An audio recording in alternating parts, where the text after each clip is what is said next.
સમાજના યુવાન યુવતીઓ અન્ય સમાજના યુવાન યુવતીઓ કરતા રાજનીતિક રીતે, આર્થિક રીતે કે પછી સામાજિક રીતે પાછળ રહી ગયા છે, તો તેનું કારણ શાયદ આ સંસ્કાર જ છે. માટે હું એટલું કહેવા માંગીશ કે આપણા બાળકને એવા સંસ્કાર આપો કે તે કોઈ પણ ખરાબ કાર્ય કરતા પહેલા તેના મનમાં વિચાર આવે, તેને પોતાના માતા પિતા દ્વારા અપાયેલા સંસ્કારને યાદ કરે અને તે ખરાબ કૃત્ય કરતા અટકે.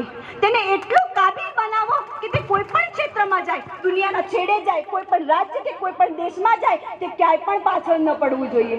માટે આપણા જીવનમાં, આપણી સમાજમાં અને આપણા પરિવારમાં સંસ્કારનું શું મહત્વ છે તેની હું આજે થોડીક વાત કરીશ. અને કુપાત્ર સાથે પરણાવી છે ને, તેમાં એક દીકરી એ પોતાના ભાઈ માટે સમગ્ર દુઃખ વહોરી લેતી હોય છે અને વળી મન મેળ જો ન આવે ને તો ઘણા કિસ્સાઓમાં તો છૂટાછેડા પણ થાય છે. અને બિચારી દીકરીઓ કેટલીક વાર જીવન ટૂંકાવવાના પગલા ભરતી હોય છે, જે ખરેખર આપણી સમાજ માટે કલંક સમાન છે, ખરેખર એક દૂષણ છે.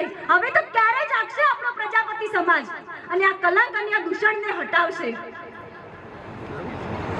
આપણે જ્યારે સગાઈ કરવાની ઉંમર થતી હોય ને ત્યારે આપણા યુવાન યુવતીઓ, આપણા દીકરા દીકરીઓ એવા સપના જોતા હોય છે કે તેને હિરોઈન જેવું સાસુ મળે, તેનું સાસરું મોટું, તેના સાસરામાં મોટું ઘર હોય, મોટો બંગલો હોય, મોટી મોટી ગાડીઓ હોય. પરંતુ આપણે મા બાપ તરીકે એમને સમજાવવાનું છે કે લગ્ન જીવન શું છે, જીવનસાથી કેવો હોવો જોઈએ. પરંતુ આપણે તો અત્યારના માતા પિતાઓ જ આ બધું શીખવી રહ્યા છે. સામેવાળાને પૂછશે, ભાઈ તારે જમીન છે, ભાઈ તારે ઘર છે બજારમાં? આવા મોહ માયા તો આજના માતા પિતા જ બાળકોને આપી રહ્યા છે. પણ હું તમને કહું છું કે જો આ બધું હોવા છતાં સામેવાળું પાત્ર જો વ્યસન કરતું હશે, તો જો તેનામાં સંસ્કાર નહીં હોય, તો શું તમારું આ ઘર, શું તમારા બંગલા કે શું તમારી ગાડીઓ કામ આવશે? અને જો દીકરી સુંદર હશે પણ સાસુ સસરાની સેવા નહીં કરતી હોય, તો ઘરની માન મર્યાદા નહીં જાળવતી હોય, તો શું એ દીકરીનું રૂપ કામ આવશે?